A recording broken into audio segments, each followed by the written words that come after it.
मुसफ़ साहब, आप कह रहे हैं कि ये हुकूमत तो हाइब्रिड रिजीम 2.0 है, लेकिन जनरल बाजवा का आखिरी खिताब अगर आपने सुना हो तो उन्होंने कहा था कि हम फरवरी 2021 से ए पॉलिटिकल हो चुके हैं, न्यूट्रल है, हमारा सियासत में कोई किरदार नहीं है।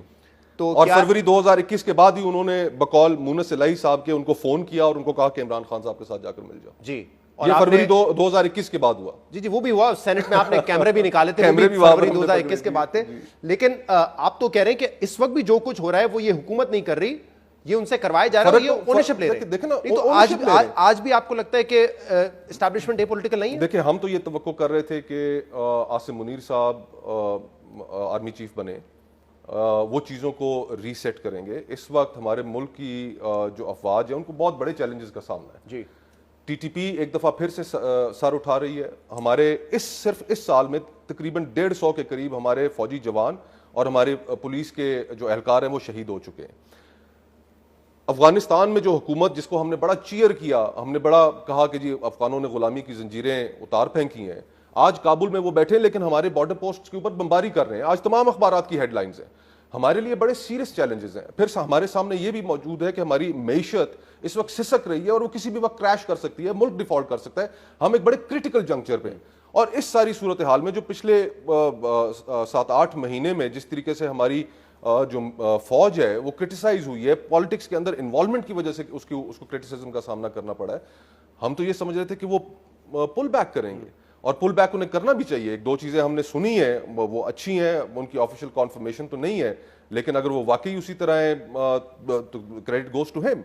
लेकिन एस्टैब्लिशमेंट को पीछे हटना होगा, रास्ता देना होगा। ये भी जो आजम सवाती साहब के साथ जो सिलसिला चल रहा है, अली वजीर की कंटिन्यूड इनकार्सरेशन, और मजीद आगे चलकर अगर कुछ चीजें होती हैं तो तासुर तो यही वाइज कर लेते हैं।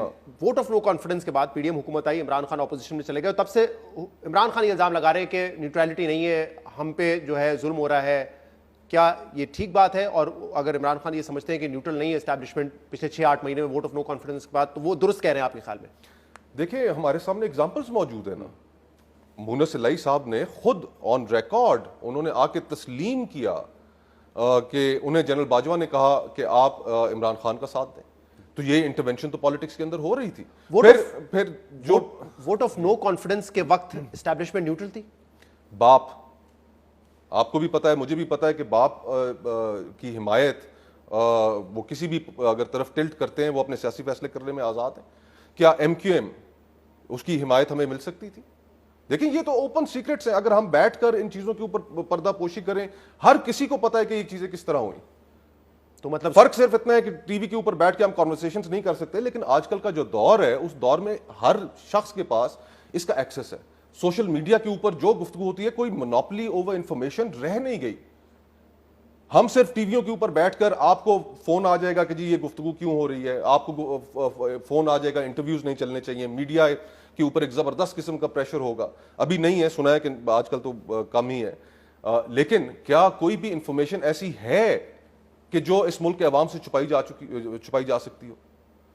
मोनोपोली ऑफ इंफॉर्मेशन खत्म हो चुकी है। हर आदमी रात को बैठकर, चाहे वो गांव में हो, देहात में हो, चाहे वो शहर में हो, वो यूट्यूब के ऊपर बैठ के 10 तो प्रोग्राम्स देखता है। आप बाप पार्टी और MQM की मिसाल देके कह रहे हैं कि वो कैसे मुमकिन है कि खुद उन्होंने अपने फैसले किए हों। और बाकी इमरान खान साहब की अपनी गलतियां भी थी, लोग उनसे नाराज भी थे।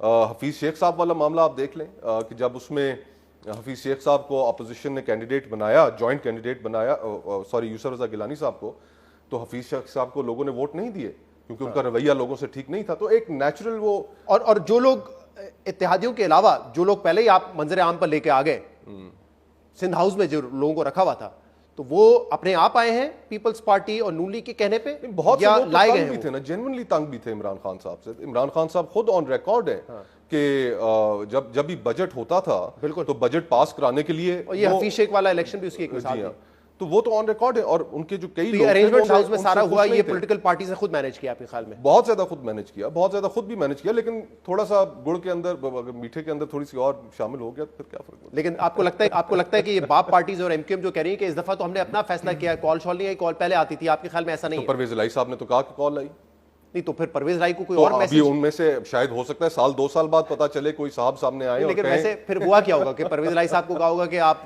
इमरान खान के साथ चले जाएं, बाकियों को कहा होगा कि आप PDM के साथ चले जाएं? तो ये पॉलिटिकल गेम्स तो इस मुल्क में चलती रहती हैं। तो यही तो आयरनी है इसकी, इस मुल्क में कि आप बस मेहरबानी करें, खुदा का खौफ करें कि आप पॉलिटिकल प्लेयर्स को, पॉलिटिकल पार्टीज को आपस में लड़ा रहे हैं। लड़ा के क्या हो रहा है? केओस पैदा हो रहा है। उस केओस के नतीजे में क्या हो रहा है? मुल्क को नुकसान हो रहा है। आपका एक कॉन्स्टिट्यूशनल रोल है और वो इस मुल्क का दिफा करना है। आप उस तक अगर महदूद रहें, आप हमारे सर आंखों पर, आप जो जवान हमारे सरहदों पर खड़े हैं, जो शहादतें दे रहे हैं, ये हमसे कैसे तवक्को की जाती है कि हम उनके उस खून के कर्जदार नहीं हैं?